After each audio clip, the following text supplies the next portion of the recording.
On a voulu faire ce livre parce que la blockchain est une technologie parfois mal comprise, qui reste souvent obscure pour beaucoup de monde et parfois abstraite. On a rencontré celles et ceux qui font et pensent les blockchains.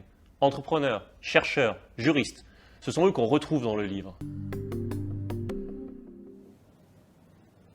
Ce livre, on a voulu qu'il s'adresse à tous, aussi bien ceux qui ne connaissent pas encore la blockchain ou qui ont du mal à la comprendre, que ceux qui maîtrisent déjà en partie cette technologie et qui souhaitent donc aller plus loin que ce qu'on entend d'habitude. Nous avons choisi de construire ce livre en 4 parties. La première s'intitule « Comprendre la blockchain en 12 questions ». On a voulu repartir de zéro. C'est une sorte de remise à niveau. Comment ça fonctionne de façon didactique? Quel est le lien entre blockchain et Bitcoin?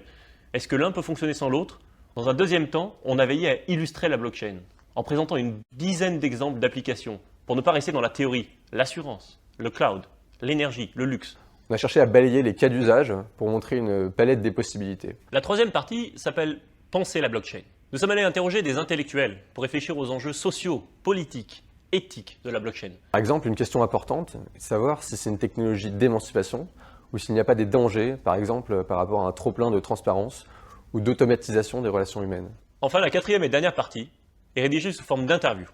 On y donne la parole aux acteurs de la blockchain, ceux qui la font chaque jour. On leur a demandé comment ils voient l'avenir de cette technologie, quels sont selon eux les cas d'usage les plus prometteurs. On leur a demandé aussi où en est la France dans cette révolution. Personne n'a de boule de cristal sur le sujet. Et c'est pour ça justement qu'a été créé ce livre. L'objectif, c'est que vous fassiez votre propre opinion.